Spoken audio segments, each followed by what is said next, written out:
So we have a unique opportunity today and a very special guest that I'm going to tell you a little bit about, and then also share with you a little something that she just shared with me about what's coming up for her, which is pretty awesome. Sharrieffa Barksdale is here with us today, and she is a motivational speaker, but has a pretty strong history in track and field, as you'll hear me share out some of her accomplishments here in just a second. So Sharrieffa is was an American record holder from Tennessee in the hurdles. She's an All-American athlete from the University of Tennessee. When she was there, she represented our country in the 1983 World Championships and was a silver medalist in the 1983 Pan American Games. She was also the national champion in the U.S. outdoor track and field that same year. She was a semifinalist in the women's 400-meter hurdles at the 1984 Summer Olympics in Los Angeles. She's currently a motivational speaker, a track and field instructor, and owns One-on-One Training Academy. And we just got done talking that she is going to be inducted into the Hall of Fame here shortly with Peyton Manning and the likes there at the University of Tennessee on April 16th of this year. So an amazing athlete and an amazing individual, an amazing person that thrilled beyond words that she's here to speak to us today and challenge us about some different things. I'd like to, at this point in time, ask Sasha Atwood to come up and say a couple things before we transition it over, but let's welcome her right now as we go.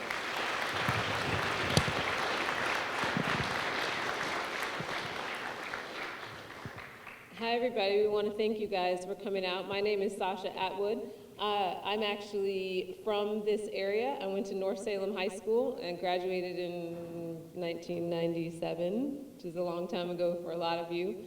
But I went on to run track at Georgetown University and ran for Nike for 9 years. I ran the 400 and the 800 meters for Nike for 9 years after that. And when I was finished, I transitioned into working for an organization called Tracktown USA. Tracktown USA is the organization that's responsible for organizing all the big track meets they hold down at Hayward Field. And this year, we're also hosting the World Indoor Championships in Portland. So right now, we have 148 countries, around 500 athletes. Comes to about 1,500 athletes and officials in town to run the Indoor World Championships. One of the reasons that we're here is because we have a good friend and champion in Gail Shibley, who works at your organization now, and she stressed to us the importance of connecting with this portion of the community. We do a lot of work to try and reach out. We realize that we're not just hosting track meets. You know, we see track and field as one of the most accessible sports there is out there, no matter where you come from, what your demographic background is. Track and field is something you can just strap on your shoes and go outside and run, no matter where you are. Run laps and laps around this gym if you want. And we think it's a sport for everybody. We think that everybody can be inspired and motivated by it. We think that all of you guys can participate in it, no matter how fast or slow you might be. Everyone has personal goals that they can reach. And we're preparing for the 2021 World Outdoor Championships. If you guys can imagine taking the track and field competition and plucking it out of the Olympic Games, we're hosting that down at Hayward Field. If you've ever seen Hayward Field or been to Hayward Field, you've seen it at about a 10,000 person capacity. For the 2021 World Championships, we're rebuilding Hayward Field into a 32,000 capacity facility. So you can imagine the scale of what that's going to look like.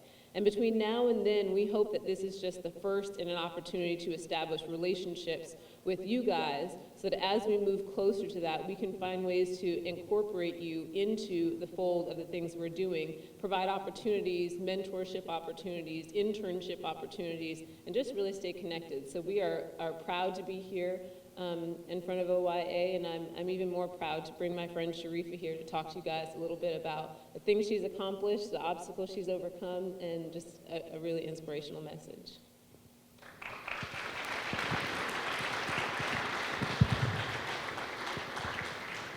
Good morning, good morning, good morning. I'm going to come close to you all because this is what I do for a living. I restructure ex-offenders who's been released into society. So I take everything that they tell me on the intake, and then I go to work on their behalf. The job that I do, I don't give 100% to my participants, but I give 200%, because the main thing is giving them and giving you, when you get out, a second chance, a second opportunity. So before I continue to go into what I do in real life, I'm gonna tell you a little bit about myself. Yes, I'm an Olympian. Yes, I set the American record holder. I was American record holder, and I was this and I was in that. But I had choices that I had in life. I could have taken the wrong road, or I could have taken the right road. I was married to a man for 20 years.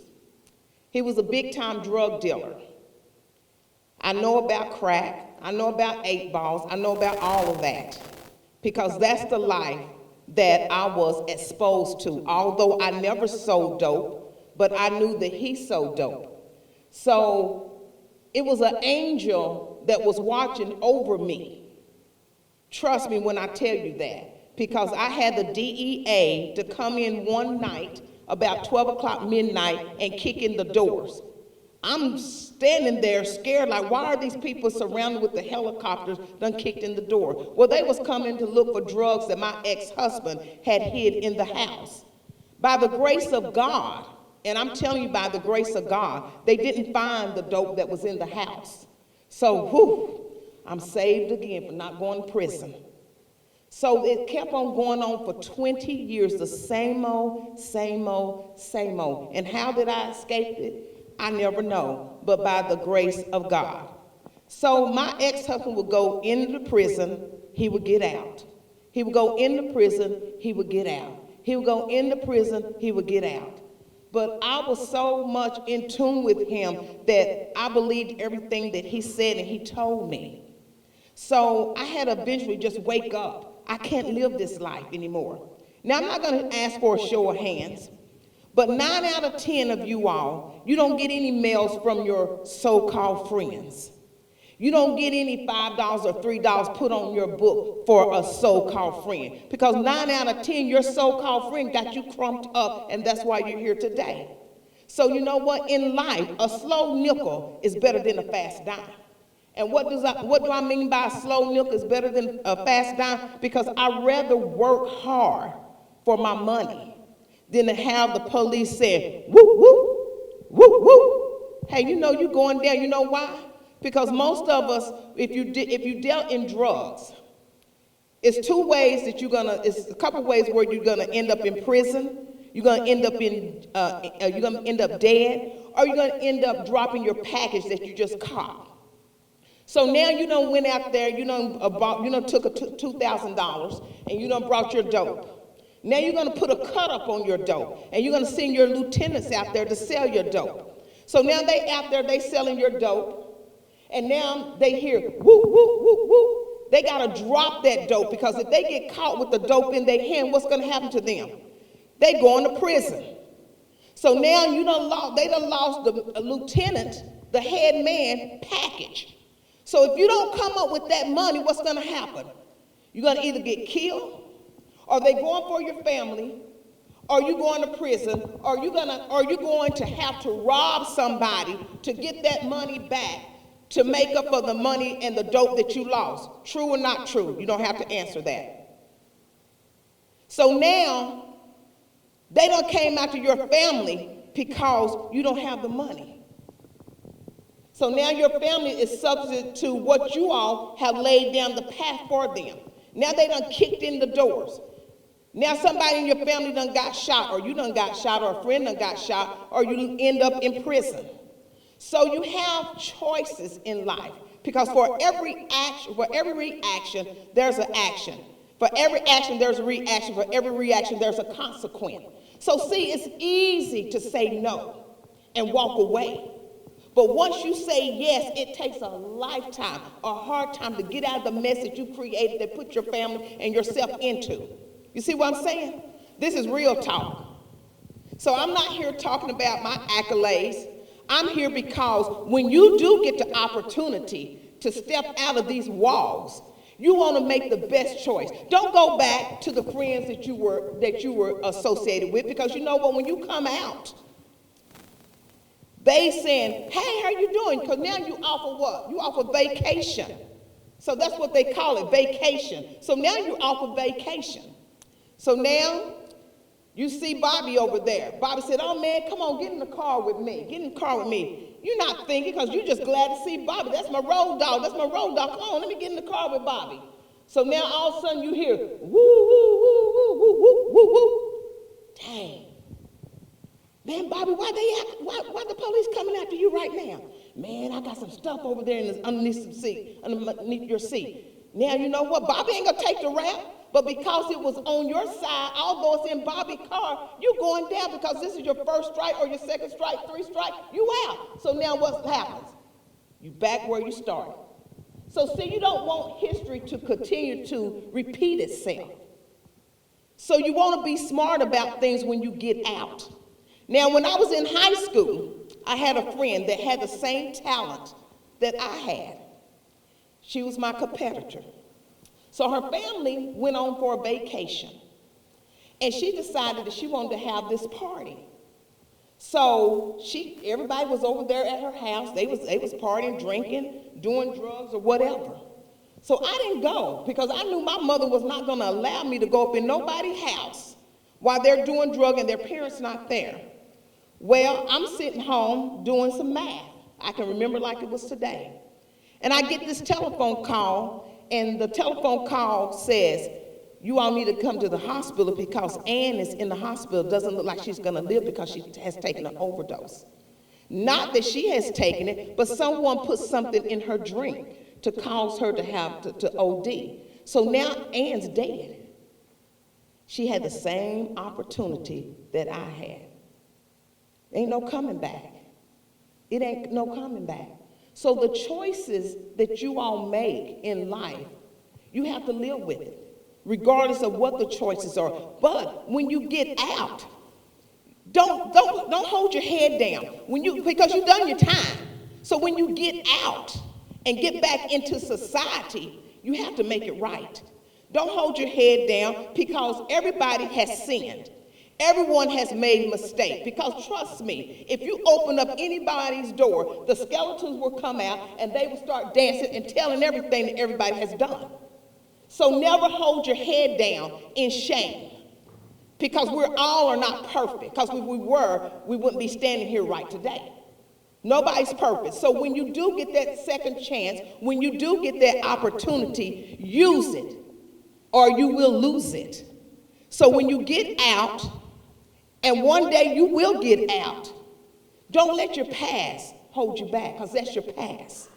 It's just like you have a garbage can, and you keep on putting trash into that garbage can, and that trash keeps on piling up, and it keeps piling up, and it keeps piling up, and then it begins to stink, and it stinks, and it stinks. Well, man, when you gonna empty out that trash? One day you have to empty out that trash. You have to empty out that garbage to make a clean start. To make a clean start. I'm going to tell you another story. He's a participant of mine.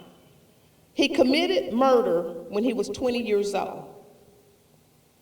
He killed his wife because his wife went into his grandparents left him $114,000. This girl preyed upon him and wiped him out and left him $14 in the bank. So he went in and he shot her and killed her. Well, he spent 30 years in prison. I went to the correctional institution and I was telling them about the program that I'm affiliated with. And so I told them, when you get out of prison, come and see Miss Sharrieffa. Because like I said, I'm going to give you not 100%, but 200%. And I said, when you walk through my office door, I want you to remember these lines. What you going to do, barbecue or mildew? So not knowing that this man was going to come and see me in 2012. I work the whole United States, no matter where you at. If you can get in contact with me if you for real. So 2012, this man came to my office and his head was down. He said, I'm looking for Miss Sharrieffa. My name is so-and-so. And she told me if I was serious, what I'm gonna do is barbecue or mildew. So right then, my office phone rung. I couldn't remember the guy because I talked to thousands and thousands of inmates. So he said, I just got out. I served 30 years for murder. He didn't know what a cell phone was. He didn't know what this. It was like taking someone and putting them on an island with nothing there. Nothing there. He didn't know anything. So I asked him, I said, how serious are you? He said, I'm very serious. So he had no place to live. He had no job. He had no transportation, nor did this man at age 50. Age 50, he had no family. So I go to work. He said, are you for real? He said, you can do all of this. You can do A through Z for me. You darn right I can do all that for you. Because you came to me and I told you what you're going to do, barbecue or mildew. So now I'm going to work for this guy. So I had to put him in a halfway house before I can find him some type of housing. So I put him in the half. I said, give me 3 days and I will have a job for you. So it took me a day and I found a job for him and he started the next day. Now, mind me, this is 2012. So then I found him housing. So he's so happy. He's so happy. Then I got him a cell phone. So he's working hard day and night. He's working hard, working hard. Now he becomes a manager. Then I go, now mind me, he didn't have a social security card. He didn't have a birth certificate. He had not an ID or anything, nothing but the ID that they sent him getting out of prison. So I had to jump through all these hoops to make sure that he had all these things. So now I'm opening up a checking and a savings account. Oh, he feels real good. Now remember when he came to my office, how did he look? I'll come to see Miss Sharrieffa. Now his head is up because he done his time. Now let me see what you're gonna do out here in society, okay? And you know, luckily with the employers that I work with, they're willing to give ex-offenders a second chance. So once you put your foot in that door, you got to run with it because there's someone out there is willing to give you a second chance. So now we're on the road. He has a job. I got him housing. Now he started walking to work. Now I got him a bicycle. Okay, he's riding that bicycle. Now I'm able to get him a vehicle. Well, with the program that we have, you can get a vehicle by putting $280 down, $84 a month, and if you don't miss any payments, 15% of all that money comes back to you. Well, he was able to pay his car off. He's a manager, and now guess what? He's running the halfway house. Isn't that amazing? And that was 2012, and this is 2016, and he's still growing strong. Going strong. So what I'm telling you is that when opportunity presents itself when you get out, make the best of it because you may not ever get that opportunity again. And yes, you have your so-called friends, man, go on and do this, go on and do that. Even in here, man, let's go on and do this. Let's go on. No, because I guarantee you they ain't doing it, but they done put you up to do it. And now they laughing at you. Man, look at him. He done got in trouble again. He's in the hole. Am I true? Am I right or wrong? You don't even have to answer that because I know I'm right. I know I'm right. So the thing about it is you're smart. You're intelligent. You can make it out here. The word can't and no is not in your vocabulary. It's only in the book that you read because you are somebody. You will let nothing stand in your way. No matter what got you here, don't let it keep you here. So when you get out, don't go back to the same ways. Don't go back to your past. Look to the future because there's something in you. There's something in you. There's a winner in you. There's a winner in all of you all. You just haven't tapped into it. Now, this is a great facility because most of the facilities that I go to, they don't have no educational, where you can get a high school diploma. They don't have A, B, and C, and D. So you all are very fortunate to have the staff and be able to get your high school degree. Make something out of you. Don't make your misfortune, whether it was your parents, whether it was your cousin or your boyfriend or girlfriend or whoever that talked you or persuaded you into doing this, don't go back to that. You have to believe in yourself, because number one, you got to know who you are, whom you are, and what you are. But when you get up in the morning and you look in that mirror, know this.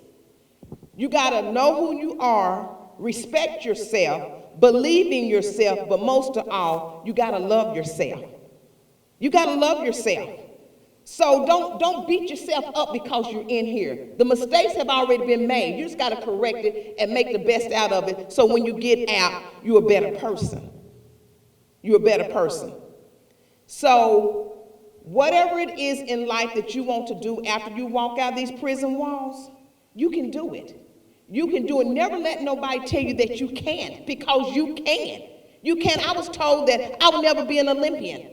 I went to the library, and I asked the librarian, can I have a book on Wilma Rudolph? She said, oh, silly girl, why do you want a book on Wilma Rudolph? I said, because one day I'm going to be an Olympian. So the librarian, she didn't help me. So I'm up here on the shelf trying to find a book on Wilma Rudolph. Wilma Rudolph was one of the greatest 100, 200 Olympian that ever walked the face of earth. She had polio, just so you don't know who she is. So I looked up the book on Wilma Rudolph, and we didn't have a track when I was growing up. I ran on dirt, on grass. So as time went on, I didn't make it to the state my freshman year, but I did my sophomore, junior, and senior year. Well, my senior year, it was time for the big state track meet, and I was the only woman from Harriman High School that was going to the state track meet. So I get this telephone call, and the phone said, ring, ring, ring, ring. And I said, hello? And so she said, is this Sharrieffa Barksdale? I said, yes, it is. I said, who's this? She said, this is Wilma Rudolph. I said, get out of here, and I hung up the phone. I hung up on this lady, the great Wilma Rudolph, my idol, that I've been looking up books on her. So then the phone rang again. And so it was my mentor, Ralph Boston, who was an Olympian for the Tennessee Tiger Bells. So he said, Sharrieffa, do you know who you just hung up on? I said, oh, yeah, my friend up the street, Tarsha. Like that. He said, no, I got Wilma Rudolph on the other end. Let me tell you something. Back then, we had the telephone cord that was long, and I was so excited that I done wrapped the cord all around me. I couldn't even breathe. I have hyperventilated. So she gets on the phone. So she said, this is Wilma Rudolph, Sharrieffa, and I just want to wish you luck at the state track meet. Man, let me tell you something. I almost fainted. That's all I needed. I just needed someone to just give me that, just that burst of energy. So the state track meet, I had to run the 100, the 200, the 110 hurdles, the high jump, and the long jump. I set 5 state records that year. I won the state meet by myself my senior year, just because of that motivation of having that woman, Wilma Rudolph, to call me and wish me luck. See, just one small thing can change just whatever inside of each and every one of you. So I go on, and no one really wanted me in track and field. You know, some D2 schools and stuff, but nobody major, except for this one college called Old Dominion. So Old Dominion was there ready to sign me. So I get this telephone call from the University of Tennessee saying, Sharrieffa, we want to offer you a scholarship. So again, I'm hyperventilating. I'm like, oh my God, this is the school I want to go to, because my brother played football there, and he was the first true freshman to start as free safety there at University of Tennessee. But I missed the part where she said, I told her before she could even get it, I said, yes, I'm on the sign, I want to sign, I want to sign. So, but she said, you'll be signing on a half scholarship. So my mama, I told her, because my father died when I was 9 years old, so my mother raised us. So my mother said, what did you just say? That you're going to college on a half scholarship when Old Dominion right here just offer you a full scholarship? I said, but Mama, I can do it. I can do it. See, that's what I'm saying. You can do it. You can do it when you get out of here. You can do it. You can be anything and anything you want to be in life, because you can do it. So I went up there to University of Tennessee. This little girl from Harriman, Tennessee, Nobody knew who Sharrieffa really was until I won the state track meet.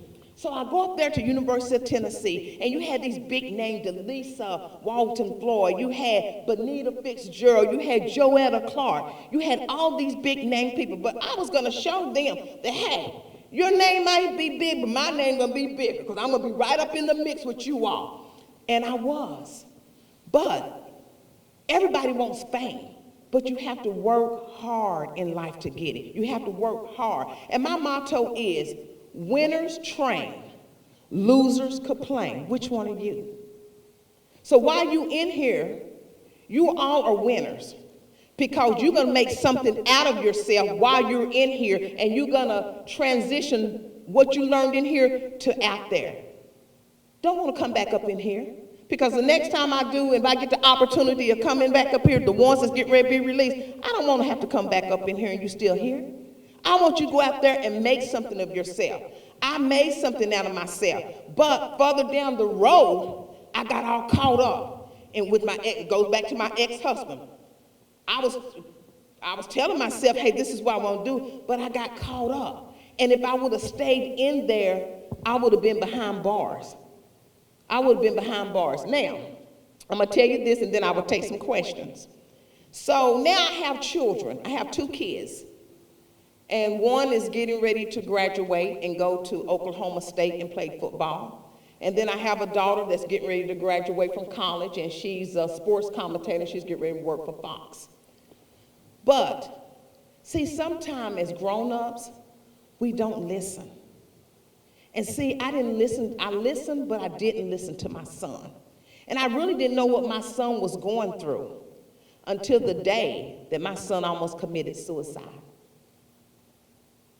because I wasn't in tune to him. And I'm pretty sure a lot of you all have parents that just didn't listen. And maybe if they would have listened, maybe things would have been different. If I would not have listened to my son and the things he was going through, my son may not have been where he is today, getting ready to play football. My son had an opportunity to write an essay. And in that essay of 300 words, the title was Void. He started out as, I dug myself into a hole. I dug myself into a hole that I felt like I couldn't get out of. There was darkness. There wasn't any light. But what drove my son to that? What drove my son to wanting to commit suicide?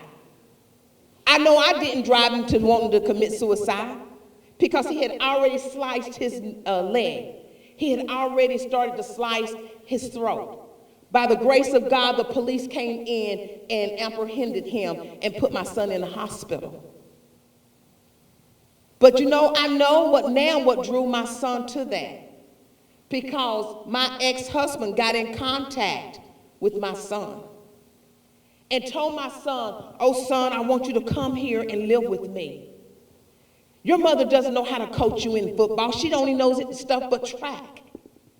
So my son turned against me and my daughter at the age of 14. So he said, I'm packing up my stuff and I'm going down there and I'm going to live with my daddy, because my daddy going to show me how to play football. Now, in the meantime, my ex-husband has never been in my kid's life. When the lights were dark outside, I would take the football. I'm the one that's throwing the football up in the air, making him chase that football down. I was the one putting clothes on his back. I was the one that was feeding my son. But because he longed for his father,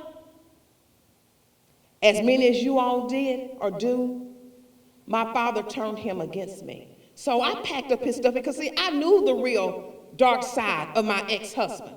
So I packed up my son's stuff and I put it in front of the front door. And this was June. He kept on calling his father, Daddy, when you gonna come and pick me up? Oh son, I'll be there to pick you up soon. July come. Oh, I'll be there to pick you up. So now, in the meantime, my son done told all his classmates at this one school, oh, I'm not going to school here. I'm going down to Florida and live with my daddy. Oh, his chest was all out big and stuff, because he was proud that he was going to be with his daddy, that he don't have to live with his mother, that instill principle, moral, and respect for one another in life. Because if you don't have that, you have the wrong attitude, you will never, ever make it in life. So come August the 15th was the day they were going to get ready to start school. My son gets this telephone call, and you know what on the end of the phone call was? His daddy. I don't want you. You're not coming down here to Florida to live with me. Now, how can a parent tell a kid, how can you be so cold to tell a kid that you don't want them, that you ain't nothing, and you will never be nothing? And I'm pretty sure some of you all have heard that, but you will be something, and you are somebody.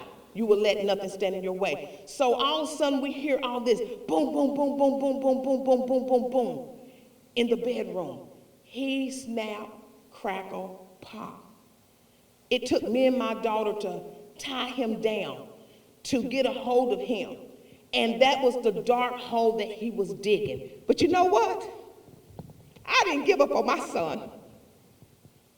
And it hurts me today because as a parent, you think that you have failed your kid, but you haven't. But I was not going to give up on my son because I was going to be there no matter what. No matter what trials and tribulation you go through, because everybody goes through trials and tribulation every day in life. But I was not going to give up on my son. You know why? Because I love my son. That's my son. I had my son. I breathed life into my son. So you know what? I worked with my son. He had anger in him. He would punch holes in the walls. He would do this. He was self-destructive every single day until he decided to commit suicide.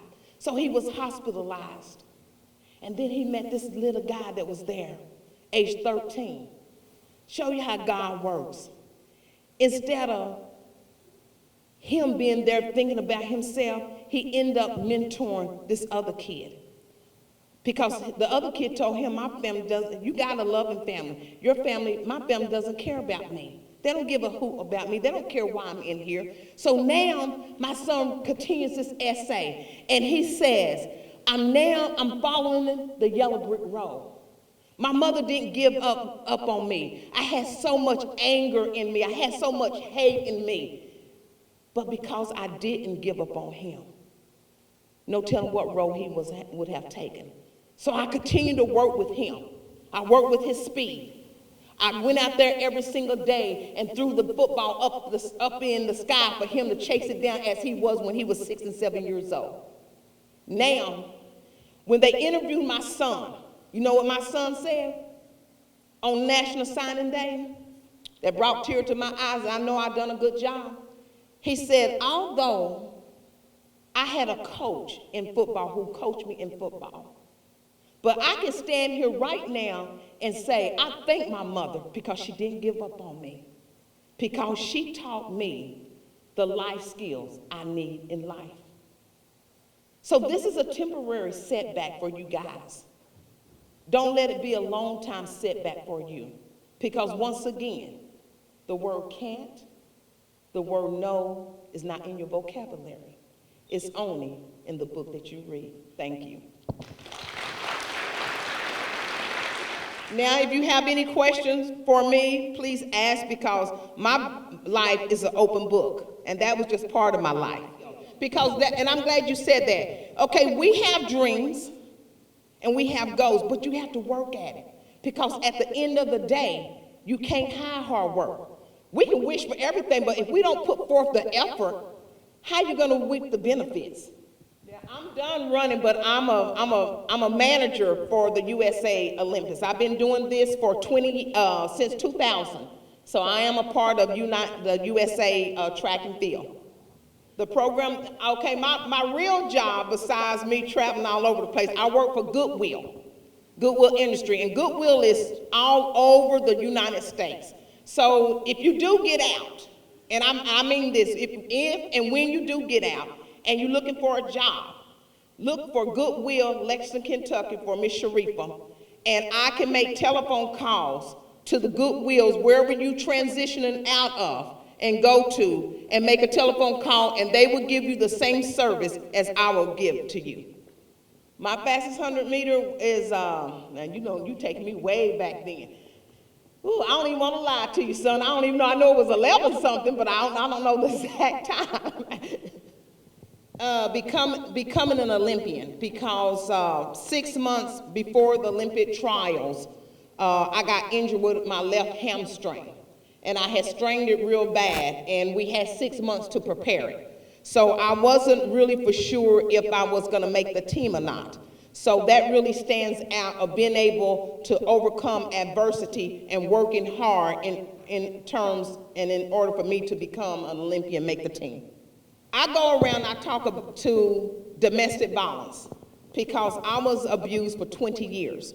I was a prisoner in my own mind and in my own home, and was so scared to get out because I was afraid of what he was going to do to me, because he, you know, that mental, you can be mentally, physically, emotional, and spiritually abused. So the subject that I talk to in my program is called It Can Happen to You, because it doesn't have no type of name, no color, no race, no nothing, because it happened to me. And the steps in between was my mother, because my father died when I was 9. And my mother raised, it was 7 of us. And being in the household, failure was not an option because we had the support. So if you have that support system, you can do anything. You have to, even if you have somebody that don't believe in you, but you believe in yourself, it may take you a little lot longer than others, but you can do it. And I just kept working hard, working hard, working hard, working hard, working hard, working hard. And that's the reason why I'm the person that I am today, because I work hard. Let me ask you all a question. If you, and this is what I ask a lot of my participants, if you were to die today, what would you leave? What would a person say about you? What will the preacher be able to get up and give a eulogy of you? What have you contributed to society? See, God gave us all talent. He gave one guy 5 talent. He gave another guy 2 talent, and another guy 1 talent. What talent has he given you that you can use? Everybody has a talent, whether it's drawing, whether it's singing, whether it's writing poetry, whatever. You all have a talent. Tap into that talent. Become somebody. Become, and when you get out here, be a man and stick your chest out and say, hey, I might have went to prison or incarcerated, but look at me now. I'm not that same person. And anybody that want to bring your past to you, they're not your friends. Get rid of them. Ooh, Lord have mercy. Now, he said process. Now, this is a really good one. I'm glad you asked that question because I was a basket case. And you know, you hear the stories where they have sports psychologists out there to walk you through. I didn't have none of that coming up. Every time I had a race, I would break out into hot. I would get sick. I would throw up. But I knew I could do it because I knew I had trained for it. So in my event, in order for me to secure winning or coming first and second, I took my race out. So everybody knew that if you're going to run the 400-meter hurdles, you're going to have to run with Sharrieffa because she's going to take it out. And when I tell you I took it out fast, they got to catch me. Catch me if you can. That was my motto. So I never really prepared. I just went out there and ran. Like some people will count their steps. They would go 15 or 14 steps. I ain't do all of that. I ain't got time to be counting and trying to run. I just ran. But I knew I could hurt. I knew I could alternate legs. And that was the benefit for me because a lot of people, when they ran the hurdles, they didn't know how to alternate. But whatever hurdle I came up, I could alternate. I could still hurdle to and run. Just a little bit. Why did I choose track? Well, I could have went for basketball because I did have a scholarship in basketball, but I was too short. But I could touch the rim. It's just that I just had a passion for it, and my brother ran track, so I wanted to be like my brother, although he played football, and I was a cheerleader, I played basketball, you name it, I was a drum major, I played the flute, I played the trumpet. I have so much talent. I sing, I have a dance group, I have so much talent that God has blessed me with that I can't let it sit on the shelf. One day, young man, you will become that, but you got to believe it. You got to achieve it, and then your dreams will come true. So always set little small goals. And then after you knock that goal down, hey, I did that. Then you set another goal. I did that. Because dreams and goals, they do come true. But you got to work hard.